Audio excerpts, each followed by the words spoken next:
मैं यहाँ की बहुरिया हूँ। माननीय सांसद जी फिल्मों में साड़ी पहनकर बहुरिया बनते हैं, लेकिन मैं तो यहाँ की बहुरिया हूँ। बेटी की डोली मैके से उठती है तो ससुराल से बेटी की अर्थी उठती है। ताउम्र ज़िंदगी भर बेटी ससुराल को सजाती है, संवारती है, उसी में रहती है, वही उसका परिवार है। गोरखपुर मेरा घर, मेरा परिवार है, मेरे लोग हैं, ये मेरा क्षेत्र है। चुनाव रहे या चुनाव न रहे, मैं लगातार अपने क्षेत्र में बनी रहती हूँ। चुनाव आज है, मैं 24 साल से यहाँ हूँ, मैं 24 साल से समाज सेवी हूँ और 14 साल से यहाँ राजनीति में हूँ। तो चुनाव रहे या न रहे, मेरे लोग हैं, मैं निरंतर चलती रहती हूँ, सदैव इसी तरह काम करती रहती हूँ। लोकतंत्र के महापर्व की शुरुआत हो गई है। 7वें चरण की तैयारी चल रही है। छठे चरण की अगर बात कही जाए मतदान का, तो आज मतदान छठे चरण में जगह जगह हो भी रहा है। इस बीच अगर बात कही जाए गोरखपुर के बारे में, गोरखपुर हॉट सीटों की गिनती में गिना जाता है। और अगर बात की जाए समाजवादी पार्टी के बारे में, तो समाजवादी पार्टी ने यहाँ से अपना प्रत्याशी काजल निषाद जी को चुना है। काजल निषाद जी के बारे में बातचीत कही जाए तो लगातार लखनऊ में एडमिट होने के बावजूद, तबियत खराब होने के बावजूद, पैर में चोट लगने के बावजूद लगातार जनता के बीच में जा रही है, जनता को संबोधित कर रही है, जनता से रूबरू हो रही है, अपने कर्तव्य से पीछे नहीं हट रही है। विपक्ष अगर बात कही जाए एनडीए गठबंधन को लेकर, तो लगातार ये भी कह रहा है कि ये जनता को अपने मोह जाल में फंसा रही है, तबियत खराब होने का देख दिखावा है। इन सभी मुद्दों पर बातचीत करेंगे कि क्या वाकई में जो तबियत खराब है सिर्फ और सिर्फ जनता को अपने जाल में फंसाने का ये षड्यंत्र है, वाकई में जनता के बीच या फिर बात कही जाए जनता के दिल में सच में जगह बनाना है। तो सबसे पहले टीवी 24 चैनल पर आपका स्वागत है मैम। टीवी 24 का मैं भी स्वागत करती हूँ, आपका भी स्वागत करती हूँ। सभी दर्शक मित्रों को प्यार भरा नमस्कार एवं प्रणाम करती हूँ। ठीक है, शुरुआत में जो मैंने स्टार्टिंग किया, सीधा पहला सवाल वही करूंगी। तबियत खराब हुआ, लखनऊ में एडमिट रही, काफ़ी ज़्यादा सीरियस था, चारों तरफ मीडिया से लेकर हर जगह तहलका मचा था कि गोरखपुर से सपा प्रत्याशी काजल निषाद जी एडमिट है। और आपके भी पोस्ट सोशल मीडिया पर वायरल भी हो रहे थे। इन सब के बावजूद, इतनी क्रिटिकल कंडीशन होने के बावजूद भी जनता के बीच में जा रही हैं, वाकई में जनता से अटैच है या फिर सिर्फ और सिर्फ 2024 का लोकसभा चुनाव जीतना है इसलिए ये सारी रणनीति हो रही है, जैसा कि आपके अगेंस्ट में जो पार्टी खड़ी है? सर्वप्रथम मैं यहाँ की बहू हूँ। गोरखपुर मेरा घर है, मेरा ससुराल है, मैं यहाँ की बहुरिया हूँ। माननीय सांसद जी फिल्मों में साड़ी पहनकर बहुरिया बनते हैं, लेकिन मैं तो यहाँ की बहुरिया हूँ। बेटी की डोली मैके से उठती है और ससुराल से बेटी की अर्थी उठती है। ताउम्र ज़िंदगी भर बेटी ससुराल को सजाती है, संवारती है, उसी में रहती है, वही उसका परिवार है। गोरखपुर मेरा घर, मेरा परिवार है, मेरे लोग हैं, ये मेरा क्षेत्र है। चुनाव रहे या चुनाव न रहे, मैं लगातार अपने क्षेत्र में बनी रहती हूँ। चुनाव आज है, मैं 24 साल से यहाँ हूँ, मैं 24 साल से समाज सेवी हूँ और 14 साल से यहाँ राजनीति में हूँ। तो चुनाव रहे या न रहे, मेरे लोग हैं, मैं निरंतर चलती रहती हूँ, सदैव इसी तरह काम करती रहती हूँ। मुकाबला कठिन आपको नहीं लग रहा है? जहाँ पर बीजेपी की बात कही जाए और इस बार वो नारे दे रहे हैं 80 की 80 सीटों को जीतने के लिए, और कहीं ना कहीं गोरखपुर लगातार भाजपा का गढ़ भी रहा है, मुकाबला कठिन नहीं लग रहा है कि जहाँ पर रवि किशन खड़े हैं और आप जिस तरीके से उनको कह रही हैं कि वो भी फिल्मों में साड़ी पहनकर बहुरूपिया का रोल अदा करते थे, बहुरिया का रोल अदा करते थे, लग नहीं रहा है कि कहीं ना कहीं अभिनेत्री आप भी हैं, अभिनेता वो भी हैं, वो भी कहीं ना कहीं तालमेल है आप लोग का एक तरह से मिलता है, और जिस पोजीशन पे वो है और जहाँ से वो लड़ाई लड़ रहे हैं उसी टिकट पे आप भी दूसरी पार्टी से लड़ाई लड़ रही हैं, सब कुछ कहीं ना कहीं मिलता जुलता है। मुकाबला किस तरह से देख रही हैं? मुकाबला यहाँ है ये नहीं है, क्योंकि वे बाहरी है, मैं लोकल हूँ, वे जौनपुर के हैं, मैं गोरखपुर भहुआ पार की रहने वाली हूँ। और जनता इस बार बाहरी को बाहर का रास्ता दिखाने वाली है, घर की बहुरिया को, घर की बेटी को जिताने वाली है। दूसरी बात, ये काजल निषाद का व्यक्तिगत चुनाव नहीं है, ये मेरी जनता का चुनाव है। जनता वर्सेस सत्ता का ये चुनाव चल रहा है और जनता जीत रही है। जनता अपने मुद्दों पर चुनाव लड़ रही है। यहाँ महिलाएं महंगाई से परेशान है। सबसे बड़ी परेशानी अगर भारतीय जनता पार्टी की सरकार ने दी है तो युवाओं को बेरोज़गार कर दिया। मैं देखती हूँ गांव गांव टोला टोला में लगातार घूमती हूँ, कभी 6:30 बजे निकल जाते हैं, रात को 12-1 बजे तक इसी टूटे पैर के साथ मैं चलती हूँ। प्लास्टर लगा था, मोटा सा प्लास्टर, तभी भी चलती रही। प्लास्टर खुल गया तभी भी चल रही हूँ। आराम नहीं किया तो सूजन अभी भी बनी हुई है, पैर में अभी भी हड्डी में वो खिचकता है चलते हुए, मैं फिर भी चल रही हूँ। लखनऊ में एडमिट थी, मैं फिर भी चल रही हूँ। और इसी तरह मैं अपना जनता के बीच में लगातार चलती रहती हूँ। ये मेरा घर है। दूसरी बात, लड़ाई इसलिए भी नहीं है क्योंकि माननीय सांसद जी कहते हैं कि गरीबों के पसीनों से बदबू आती है, तो गरीबों का वोट चाहिए माननीय जी को, निषादों का वोट चाहिए, और निषादों के पसीने से बदबू भी आ रही है, तो लोग समझ रहे हैं, लोग बेवकूफ़ नहीं हैं। दूसरी बात कि अपनी बेटी को तो न्याय नहीं दे रहे हैं, अपनी पत्नी के मंगलसूत्र का तो मान नहीं रख रहे हैं। उनकी बेटी दर दर की ठोकरें खा रही है, उनकी पत्नी दर दर की ठोकरें खाकर कह रही है, माननीय जी को शर्म नहीं आ रही है, उनकी पत्नी कह रही है कि डीएनए टेस्ट करवा ले या हम कोर्ट कचहरी कोर्ट के माध्यम से इस तरह का फैसला करें। वो उनको खर्चा पानी नहीं देकर उनकी दूसरी मेहरारू जो है उनके साथ वो रह रहे हैं। तो यहाँ की जनता को पता है कि जो अपनी बेटी का मान सम्मान नहीं रख रहे हैं वो हमारी बेटियों का क्या खाक मान सम्मान रखेंगे। जो अपनी पत्नी के मंगलसूत्र का जो मान नहीं रख रहे हैं वो हमारे मंगलसूत्र का मान कैसे रखेंगे। तो जनता अच्छी तरह से समझ रही है। आपने अपर्णा ठाकुर को लेकर जो भी बात कहा कि उनके मंगलसूत्र का वो लाज नहीं रख रहे हैं, रवि किशन जी की जो पत्नी है, जिनको वो पत्नी मानते हैं, उन्होंने जो एफआईआर दर्ज कराया था और जो चीज़ें उन्होंने कहा था, उन्होंने ये कहा था कि मेरे पति को फंसाने की ये साजिश है।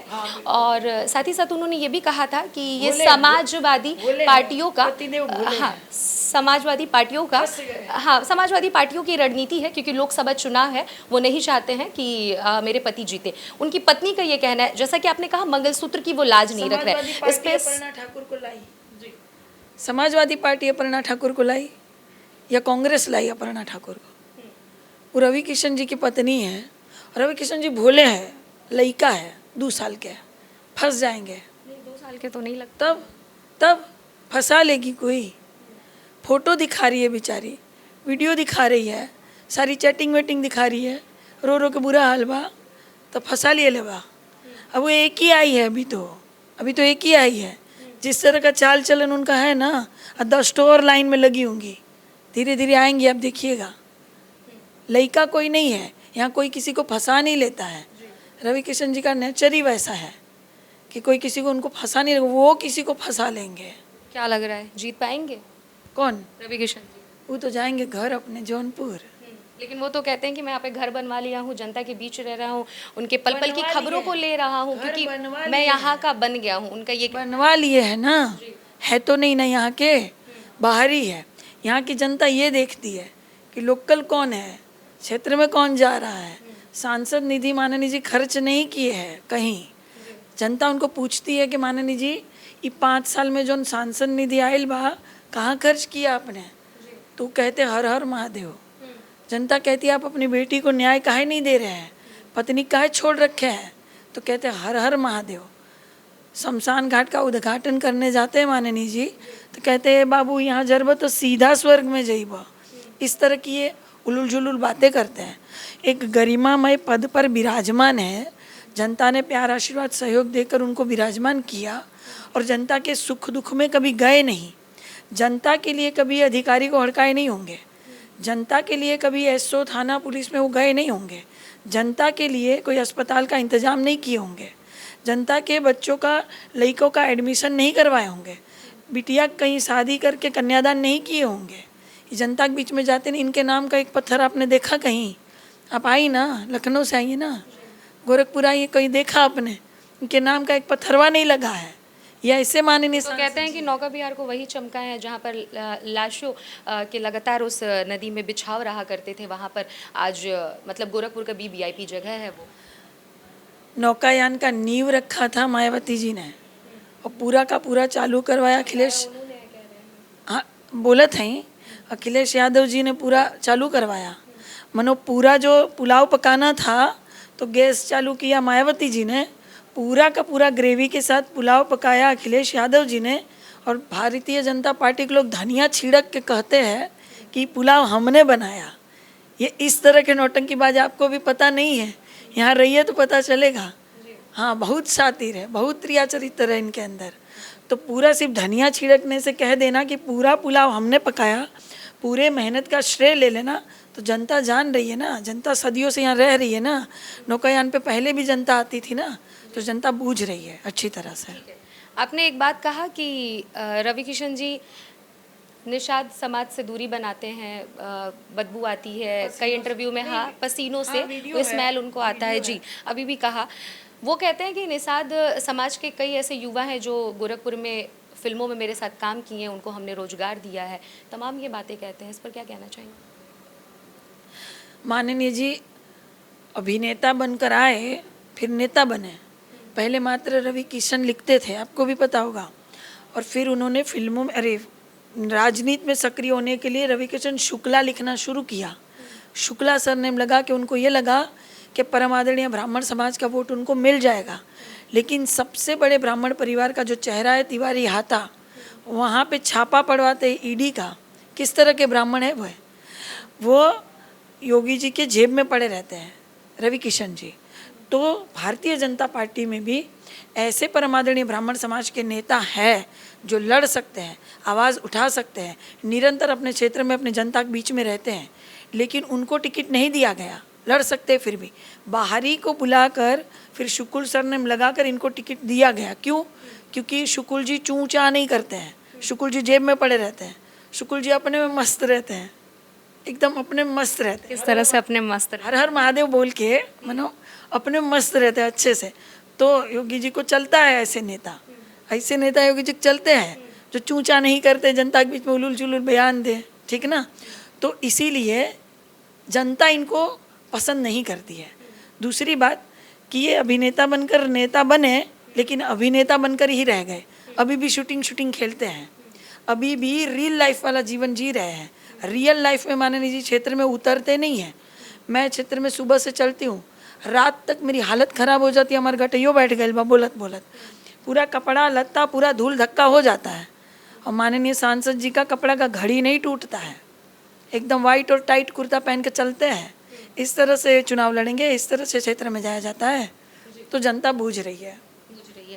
अच्छा, गोरखपुर को किस तरह से आप देख रही हैं, ये बताइए। गोरखपुर सुंदर है, गोरखपुर अच्छा है, मेरा परिवार है, मेरा घर है, गोरखपुर जीत रहा है। गोरखपुर में विकास को लेकर क्या कहना चाहेंगी? बहुत सालों से माननीय योगी जी आदरणीय यहाँ पे सांसद रहे, और उसके बाद भारतीय जनता पार्टी के ही ज़्यादा दबदबा रहा। राज्य से लेकर केंद्र में भारतीय जनता पार्टी रही। आज भी बहुत सारी समस्या और बहुत सारे मुद्दे जस के तस बने हुए हैं। जैसे ट्रैफिक की समस्या यहाँ बहुत ज़्यादा है, उससे छुटकारे दिलाने के लिए फ्लाईओवर होना चाहिए था। 4-5 फ्लाईओवर जो है, 3-4 फ्लाईओवर है, वो समाजवादी पार्टी की सरकार में ही शुरू हुआ माननीय अखिलेश जी ने, और उसके बाद यहाँ इन्होंने कोई काम नहीं किया। ये सिर्फ मंदिर मस्जिद के नाम पे बरगलाते हैं जनता को, विकास नहीं करेंगे। ये कहते तो है सबका साथ सबका विकास, लेकिन सबका साथ सबका विनाश करने का काम करते हैं। ट्रैफिक जाम से आज भी यहाँ की जनता को छुटकारा नहीं मिला। फ्लाईओवर होने चाहिए थे, जबकि इन्होंने कोई निर्माण कार्य शुरू नहीं किया। कभी भी ये कहते हैं हो रहा है, कार्य हो रहा है, प्रगति पर, इनका कार्य अभी तक प्रगति पर है, प्रगति हो नहीं रही है। इन्होंने कहा मेट्रो बनाएंगे, ईंटा हम लोग ढूंढ रहे हैं कई सालों से, एक ठो कहीं ईंटा मिल जाए। हम कई जासूस भी लगाए हैं कि बेटा कहीं एक ईंटा मिल जाए तो बता देना मेट्रो का। अभी तक मेट्रो का एक ईंटा नहीं मिला। तो इस तरह की सुविधाएं होनी चाहिए कि जिस तरह से एम्बुलेंस में परिजनों को लेकर जाते हैं लोग, बीच में ही उनका निधन हो जाता है ट्रैफिक जाम की वजह से, अस्पताल तक पहुंच नहीं पाते, वो सुविधा उनको मिल नहीं पाती। एक तो ये जस की तस समस्या बनी हुई है, इसका एक समस्या का समाधान होना चाहिए। दूसरी बात, जानवरों का बड़ा आतंक है। ये कहते हैं ना 5 किलो हम राशन दिए, 5 कुंटल तो सांड चर जाते हैं। जनता कड़ाके की ठंड में, कड़ाके की धूप में, एकदम अपने खेतों की रखवाली करने के लिए किसान मजबूर हो जाते हैं रात रात को। इतने एक गांव में, एक खेत में 25-35 सांड हले रहते हो। वीडियो हमने बनाया भी है। मैं जहाँ जाती हूँ मुद्दों का तुरंत लाइव वीडियो बनाती हूँ, और लाइव वीडियो के माध्यम से दिखाया था कि किस तरह से खेतों को बर्बाद कर रहे थे जानवर। दूसरी बात, सड़कों पर आ जाते हैं तो दुपहिया वाले बेचारे हमेशा घायल हो जाते हैं उनसे टकरा कर। वो वीडियो भी मैंने बनाया था। मैं जा रही थी रात को 10:30 बजे, देखा 7 से 8 सांड पूरे बीच में बैठे हुए थे, घूम रहे थे, लड़ रहे थे। एक बाइक वाला टक्कर मारकर बेचारे का चकनाचूर हो गई, वहाँ खून लहूलुहान पड़ा हुआ है। मैं गई, मैंने वीडियो बनाया, वह भी लहूलुहान था और जानवर भी लहूलुहान था, दोनों को चोट लगती है हमेशा। तो इस तरह से इनका भी कोई समस्या का समाधान होना चाहिए जो अभी तक नहीं हुआ। इनके लिए पशु आश्रय स्थल जैसा कुछ बन जाना चाहिए, जिसमें पूरी देखरेख जो सांसद बनेंगे यहाँ के, उनके अंडर में होनी चाहिए। तो पशु भी वहाँ सुरक्षित रहे और यहाँ पे जो इंसान भी अपना जीवन अच्छी तरह से जीता रहे। एक तो ये सबसे बड़ी समस्या अगर यहाँ गोरखपुर की है तो जल भराव की समस्या है। ज़रा सी बारिश नहीं बरसती है, आधे घंटे 15 मिनट की बारिश अगर यहाँ बरस जाए तो आप देखिएगा ठेवने में पानी आ जाता है, पूरा भर जाता है, इतना जलमग्न हो जाता है कि घरों में पानी में घुसने लगता है, बर्तनवा तैरने लगते हैं। और वो वीडियो मैंने बनाया था, मैं महापौर का चुनाव लड़ रही थी, बारिश हो गया 1 घंटे का भैया, देखा तो ठेवने में पानी आ गया, मैंने उसी पानी में प्रचार किया और महिलाएं बेचारी बाहर निकल के देखो बहनी कैसे हमारे घर में पानी घुस गया बा, पूरा उनका गद्दा तकिया तैरने लगा। एक तो ये बड़ी समस्या है, जल निकासी की जो समस्या का समाधान आज तक भारतीय जनता पार्टी ने नहीं किया। सालों से यहाँ सांसद है योगी जी और अब माननीय रवि किशन जी सांसद है, ये नहीं किया। ये अंडर शिविर बनाना चाहिए कि जल भराव की समस्या ना हो। दुकानों में लकड़ी का सामान सड़ जाता है, वो मैंने खुद देखा है। तो ये सारी समस्या है जिसका समाधान नहीं हुआ है तो विकास नहीं हुआ है। धनिया छिड़कने से विकास नहीं होता है। ठीक है, डॉक्टर संजय निषाद जी को लेकर क्या कहना चाहेंगी? बीजेपी सरकार में कैबिनेट मिनिस्टर हैं, मत्स्य विभाग के मंत्री हैं, उनको लेकर क्या सोच रखती हैं आप? लगातार ये बात बोलती हैं हमारे ससुर जी, हमारे ससुर जी। अपने ससुर जी के बारे में बताइए। वे हमारे ससुर हैं, वे हमें आशीर्वाद देते हैं और पूरा घर भर हमको आशीर्वाद देते हैं। जो भी मैं चुनाव लड़ी उन्होंने हमको खूब आशीर्वाद दिया और इस चुनाव में तो बढ़ चढ़ कर हमको आशीर्वाद दे रहे हैं। किस तरीके से दे रहे हैं मैं वो जानना चाहती हूँ। आशीर्वाद किस तरह? आपके पापा आपको आशीर्वाद किस तरह से देते हैं? आगे बढ़ो, खुश रहो, तरक्की करो। हाँ, तो लेकिन कैसे वो कहते हैं आगे बढ़ो, खुश रहो, तरक्की करो। जी। और एक आपका बात काफ़ी ज़्यादा वायरल होता रहा है, अगर नगर निकाय चुनाव की बात कही जाए, इंजेक्शन को लेकर आप कहती हैं ससुर जी को कि डॉक्टर ने इंजेक्शन शायद गलत लगा दिया है। जी, इस बारे में जानना चाहती वो तभी ये कह रहे थे कि हमारी बहुरिया नहीं है। वो हमारे ससुर बोल ही नहीं सकते हैं क्योंकि वे जानते हैं कि मैं उनकी बहुरिया हूँ। कभी कभी घर में झगड़ा नहीं हो जाता है, 4 बर्तन होता है तो खड़खड़ पड़पड़ा आवाज़ नहीं आता है, वो ऐसे है। तो हमने उनको कुछ नहीं कहा, वो डॉक्टरवा था वो जो गलत इंजेक्शन लगाकर, वो डॉक्टर को हम ढूंढ रहे हैं। ससुर जी तो हमें हमेशा आशीर्वाद देते हैं। जी। जीत जाएंगी गोरखपुर में कौन कौन सा कार्य सबसे पहले करेंगी? अभी तमाम अपने मुद्दों को गिनाया कि क्या कुछ यहाँ पर विकास होना चाहिए। जी जी, देखिए ये काजल निषाद का व्यक्तिगत चुनाव नहीं है, ये इंडिया गठबंधन का भी व्यक्तिगत चुनाव नहीं है, ये जनता वर्सेस सत्ता का चुनाव है। जनता बहुत ज़्यादा परेशान है, महंगाई से महिलाएं बेचारी समूह की महिला बन के लोन उठा रही है, लोन चुका नहीं पा रही है, फिर बेइज्जती वाला जीवन जी रही है। क्या करे? पति को नौकरी नहीं मिला, जॉब नहीं मिला, रोजगार नहीं मिला, लड़का का पूरा पेपरवा लीक हो रहा है। अभी अभी पुलिस भर्ती पेपर भइल बा, वो लीक हो गई। नीट का परीक्षा का पेपर हुआ, वो भी लीक हो गया। ये राज्य की सरकार में, भारतीय जनता पार्टी की सरकार में जितना लव लेटर लीक नहीं होता है ना, उतना पेपरवा लीक होता है। हाँ सही बता रहे हैं, 8 से 9 पेपर यहाँ लीक हो गया है। तो बेचारी महिलाएं परेशान है, लोन उठा के, महंगाई से दबी कुचली है। युवा परेशान है, बेरोजगार बनकर घूम रहे, डिग्री फाड़ रहे, डिग्री जला रहे। कितने तो जब पेपर लीक हो गया था तो आत्महत्या की है। क्या करेंगे? इतनी तैयारी करने के बाद आज भी मैं देहातों में जाती हूँ, युवा बगीचों में घूम रहे हैं, चकल्लस कर रहे हैं, कहीं वीडियो बना रहे, कहीं रील बना रहे हैं। उनका ये समय चल रहा है, उनकी उम्र है, उनके सपने पूरा करने की उम्र चल रही है, उनको रोजगार करने की उम्र है, जॉब करने की उम्र है। लेकिन भारतीय जनता पार्टी की सरकार ने सबसे ज़्यादा भिक्कार अगर कर दिया तो युवाओं को कर दिया। अपने मुद्दों पर जनता चुनाव लड़ रही है और जनता यहाँ जीत रही है। 1 तारीख को पहला बटन दबेगा साइकिल का, काहे कि 1 तारीख को हमारा जन्मदिन भी है, तो जनता हमको तोहफे में बटन दबाकर आशीर्वाद देगी। पूरा भरोसा है? पूरा भरोसा है। ठीक है। महिलाओं के बीच में जा रही हैं, आप लगातार उनको संबोधित कर रही हैं, उनके बीच के मुद्दों को जान रही हैं, बातचीत भी कर रही हैं, उन्हीं के भाषाओं में हमने आपका बहुत सारा वीडियो देखा है जो आप खुद पोस्ट भी करती हैं और तमाम जगह से पहुंचता भी है, वायरल भी होता है। उन लोगों की भाषा में भी उन लोगों से बात करती हैं, रूबरू होती हैं। किस तरह की समस्या देख रही है? कहा जाता है कि अगर किसी के भाषा में किसी से बातचीत किया जाता है तो काफ़ी ज़्यादा कंफर्टेबल इंसान होकर अपनी बातों को, अपनी समस्याओं को पहुंचाता है। आप उन लोग की भाषाओं में रूबरू होती हैं, कैसी समस्या देख रही हैं महिलाओं को लेकर, खास करके गोरखपुर में जो सीएम सिटी से जाना भी जाता है? देखिए, महिलाएं सबसे ज़्यादा तो रसोई घर में बेचारी रहती है, गृहिणी होती है। यहाँ की महिला तो वैसे ही गृहिणी बन के रह गई है, क्योंकि गृह उद्योग की कोई समस्या अरे समाधान यहाँ की सरकार ने किया नहीं।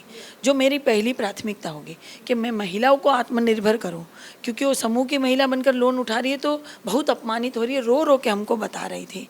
दूसरी बात कि गैस का दाम बढ़ जा रहा है, लहसुन का, प्याज का, रसोई घर में और सामान, कड़ूक तेल, मसाला, हर किसी दाम बढ़ जा रहा है, तो सबसे ज़्यादा परेशान है। अब भारतीय जनता पार्टी की सरकार क्या करती है, 1200 रुपये गैस कर देगी, और जब होली दिवाली जैसा कोई फंक्शन आएगा तो कहेगी हम बहनों को राखी तोहफा दे रहे हैं 200 रुपया घटाकर। अब 12 महीने बहनों ही को परेशान कर रहे हैं, बहनों को तोहफा दे रहे हैं, बहनों ही 12 महीना परेशान रह रहे हैं जो 1200 गैस भरवा कर। तो इस तरह की सारी समस्या है। इस बार महिला रोटी की तरह सरकार को पलट देगी, जैसे रोटी बनावल जाला ना, अलट पलट करके एक के दरे रही तो जर जाई, ना तो कच्चा रह जाई। जब रोटी अल्टी पल्टी हुई तब न खाए लायक बनी। तो सरकार के दहिया में डर ना है बा कि यहाँ माननीय सांसद जी आए, 5 साल रहे, काम नहीं किए, हिम्मत इतनी, मन बढ़ई इतनी कि दोबारा प्रत्याशी बनकर आ गए। उनको दहिया में डर नहीं है कि हम काम नहीं किए तो फिर भी प्रत्याशी बनकर गए तो जनता हमारा क्या हाल करेगी। तो रोटी की तरह पलट देगी जनता। इसी तरह सरकार को भी रोटी की तरह पलटना चाहिए ताकि सरकार काम लायक बने, और 1 तारीख को पूरी की पूरी महिला रोटी को पलट देगी। तो ये थी हमारे साथ काजल निषाद जी, जिन्होंने कहा कि किस तरीके से गोरखपुर में क्या कुछ विकास नहीं हुआ है। जलभराव की सबसे बड़ी समस्या है। अगर बात की जाए ट्रैफिक को लेकर, ये भी एक बहुत बड़ा मुद्दा है। इन्होंने ये भी कहा कि योगी आदित्यनाथ कई वर्षों से यहाँ पर सांसद रहे और अभी रविकिशन जी सांसद हैं। बीजेपी की सरकार 10 सालों से केंद्र में है, लेकिन विकास अभी तक गोरखपुर की समस्याओं को लेकर कहा जाए तो नहीं हुआ है। रविकिशन जी यहाँ के मूल निवासी नहीं है, ये अपने आप को बता रही हैं कि मैं भौवा पार की रहने वाली यहाँ की बहू हूँ और जनता पर इनको पूरा भरोसा है, क्योंकि 1 जून को इनका जन्मदिन है और 1 जून को 7वें चरण का चुनाव है। गोरखपुर में 7वें चरण का चुनाव है। 1 जून को सभी लोग अपना मतदान करेंगे और इनको इस बात का उम्मीद है कि इनके जन्मदिन पर जनता इनको तोहफा देगी। अब देखना ये होगा कि 4 जून को काजल निषाद जी यहाँ से जीत हासिल करती हैं या फिर नहीं। कैमरा पर्सन हर्ष के साथ अनन्या मिश्रा, टीवी 24 गोरखपुर।